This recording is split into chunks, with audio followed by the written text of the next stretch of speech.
Okay, we're back. Hey everybody, how's it going? Welcome back to the Ashland Fly Shop Fishing Report for the 1st of December, 2021. We missed you too. And we're back to talk about fishing, talk about what we know happening in the region, comings, goings. Let's get right into it. Here we go. All right, let's hop right in with the Rogue River. Solid season, man. Solid season on the Rogue. Can't complain. Pretty good stuff. Hope everyone got out and got into some had some good fishing. Got into some fish out there. So we're really now as we go into the first part of December. This would be really the tail end of the summer steelhead. And it's always a little bit hard to gauge like when it's actually going to be over because we can have fish coming in through November. Like we love fishing in November. But you just kind of get a feeling from the feedback you're getting from guides and stuff. You just kind of get a feeling that it's tapering off. And plus, you certainly want to be sensitive to the fish that are getting on the reds and are starting to go into their spawning cycles. Really, most of the steelhead are trying to use the tributaries, so we hopefully won't find most of them in the main stem. But we can see some fish in using the main stem to spawn. So again, we've been in a pretty low precipitation period for the last week and a half. We did start off pretty well. So we did have, I think the tributaries were a bit open. Right now they're probably pretty closed, pretty low. So we've probably got some fish that are kind of stuck in the river a bit. So we want to be sensitive about, beating up on those fish. So are there opportunities? Yeah, I think there are still some steelhead opportunities a little bit. I'd say maybe another week or so. And I'd probably try to focus my fishing on the upper end, maybe try to focus a little more on hatchery fish, keeping those kind of lower river, or lower upper river, Tuvell Park in that section, kind of starting to back off on fishing around there a little bit. But the fish that are up around the hatchery area, up in that upper Shady Cove area, you're probably going to find a few more hatchery fish up there. So that that can be a pretty decent place to fish up there. And actually, even right up around the hatchery, that can be a pretty darn good in November as we see those late fish kind of stack in there. Boy, it's low. It's really low. We just checked the flows this morning. It's I think between 600 and 700, and that could be just an anomaly. That could be just something they're doing right now. Usually we don't see it drop much lower than 800, 900, or 800 CFS, but boy, between 6 and 7 is really low. I did see it get into that area a little bit last year, so maybe that's kind of a new program for Lost Creek, but that's really low. So if you're boating, if you're drift boating, you're gonna bump around, man. No question. So be aware of that. You're gonna be dragging your raft a little bit, so you wanna be tuned into that. Yeah, the Rogue's kind of on the real tail end of summer steelhead. Starting to think about winter steelhead. We'll be talking about that pretty soon. If you want more info about the Rogue, give us a call here at the shop. Okay, holy water. This can be a really good time to fish the holy water. Holy water, we talk about it here a fair amount. It's that little trout impoundment up in the upper river between the actual dam and the hatchery on the Rogue. It's about a quarter mile section of trout fishing up there. It's just managed for catch and release wild trout. Some really nice fish in there. So this can be a cool time to fish the holy water. We can see some blueing olive hatches up there, which is one of the more interesting and exciting hatches on the holy water. It can be really fun fishing. Tough to gauge, of course, when those bugs are going to come off. There's not a tremendous amount of bug life in the holy water. And so those hatches can be pretty sporadic. But if you catch it on a day when you get a decent hatch of those mayflies, man, those fish can really respond.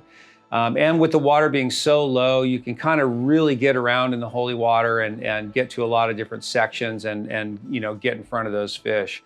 So yeah, keep an eye out. The days you're kind of looking for right now, we're in kind of a stagnant, kind of foggy kind of cycle right now. But it looks like we are going to break next week and get into some more overcast, rainy weather. That's what those bugs really like. If you can get a decent warmish sort of day with overcast, rainy weather, you're gonna see those bugs and you're gonna see the fish. So you can keep an eye out for that. Otherwise, the foggy, cooler weather, you'll probably see a little bit of them, but they don't respond quite as much. Otherwise, other tactics, always love fishing streamers, always love fishing trout spay at the holy water. That can be a really fun way to fish up there, streamers. That can get pretty quiet as we get into December, January, but it's probably still worth a look. And then, just, straight nymphing, indicator nymphing and stuff up there works pretty darn well. Really small stuff, zebra midges, there's tons of midges in there. So lots of little stuff is gonna work good, and they'll snack on that stuff all year. So you just kind of gotta rotate through the flies a little bit till you start getting hits. I've never done great nymphing up there. I really like to fish streamers, but I do have a lot of customers that have cracked that code pretty well. So give it a shot. But that's what's going on up at the holy water. Again, it's gonna be super low, so pretty easy to get around in there, and a good winter trout bet. All right, over the hill, the Kalamath River. The Kalamath River has had a very, very good season, and the Kalamath, as we've talked about, it kind of continues on a little bit later than the Rogue. So I would say, it's just after the peak, but not long after. So we're still seeing some pretty good fishing happening over there on the Kalamath, upstream around the I-5 area and even down as far into the, Syad area down there. That's kind of the area that we're probably the most tuned into here from the shop. Boy, we really fish a lot around the I-5 area this time of year. We can see a decent number of fish. I was down there about a week ago and had a pretty slow day, but I think that was just a one-off. We can see that fishing pretty good. And I do think that there are good numbers of fish down there. Boy, it's been extremely busy if you're floating from the dam to the Hornbrook Bridge there. Wow, I've seen lots of boats there. So tune into that.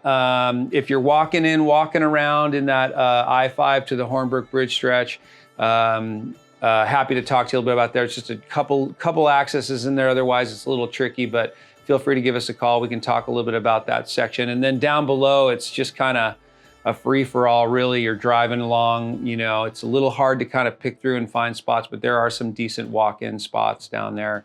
Klamath is very typical, 1,000, 1,100 coming out of the dam. It's tough wading like the Rogue. You want to really be tuned into that, but I expect that fishing to hold up for a couple months at least, and be pretty solid, give or take.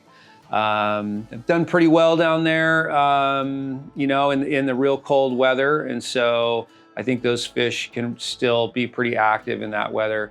Of course, nymphing, those tactics can work really well. We love to swing flies down through there, and smaller, darker patterns, sinking tips, T8, T11 this time of year can be pretty good. Usually you don't have to even go as much as T11. You keep it pretty light. So yeah, love to talk to you about the Kalamath. If you want to give us a call here, really good wintertime bet for the next couple months, excuse me. Oh, another one of our favorite fisheries, the Upper Sacramento, in the wintertime. Can be really, really fun, can be quite quiet down there, really a beautiful place to walk around. You get one of those nice kind of little bit warmer winter days. It's really, fish is different in the winter than it does in the summer. So in the summer, we really look for the fish to kind of push into those kind of bubble veils and those little pocket waters and stuff, but they just don't find them much in there in the wintertime. They really drop back into the, bigger pools and slots, which, we don't find those fish there in the summertime very much. I pass a lot of that stuff by. But in the winter, they can really get into those spots. And I've had some really good fishing in some of those areas. And I really like to focus my effort downstream from Dunsmuir. There's a lot of good fishing as you go downstream, that Castle Crags area, Sims Flat area, and on down. And of course, you can use the train tracks and really reach a lot of stuff down there. So You know, and I haven't always found them in all of those runs. So you got to kind of poke around. You got to kind of look around and look for that water. You know, where there are going to be those deeper pools and glides and stuff like that. You can run into some light hatches in the winter, but you probably won't see too much dry fly activity down there. Upper Sac is going to be really low. I didn't even check the gauge, but just expect it to be quite low.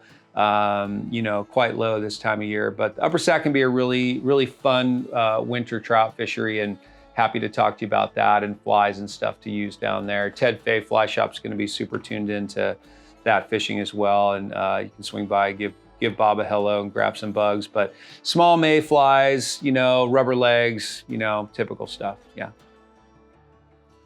Last but not least, we'll check in about the coast. This is the time of year that everyone's sharpening their swords, sharpening their knives and their hooks, and getting ready to go find a winter steelhead.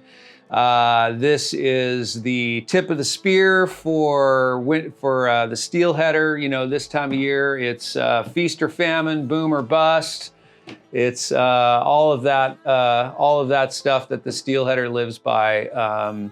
Comes to fruition as we go through the winter. So salmon seemed to be pretty solid. We did have some good rain as we got into as we got into the early fall. Seemed like salmon season was pretty good. We had those rivers kind of popping up and down a little bit. Brought some fish in. I saw some beautiful pics of some great fish. And I'm talking mainly more about the South Coast now, Northern California.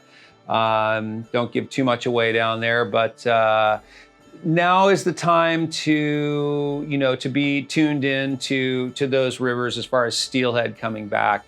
Again, it's so much dependent on the weather. It's so much dependent on, you know, the kind of cycles of rain that we get and the way those rivers are coming up and down. So you really want to be tuned into that. You really want to be tuned into the, you know, to the weather, the outlook forecast, and what's coming up. You see those rivers come up, that's going to definitely pull fish in. You also want to be a little bit tuned into the tides. Those fish can ride in on the tides a bit too. Don't know what kind of season we're going to get. Not really sure what kind of returns we're going to have. Last couple years, you know, it hasn't been great out there on the coast, but there's always a fish to find out there. So. You know, that we could talk about a little bit more if you want to give us a call, but between, you know, December through March is when we see the bulk of that activity out on the coast. So yeah, happy to talk to you about that if you want to give us a shout. It's great to be back. Thank you so much. I really appreciate your patience, hanging out, waiting for us as we got our shit together. Yeah, look forward to getting these out to you every couple weeks now. Keeping you in the loop. Of course, feel free to give us a call. We're always happy to help with updates or try to help you find a guide or whatever we can do for you if in the area. Certainly stop by. I got to open the store in about 10 minutes. Thank you so much. Great seeing you, and we'll talk to you soon.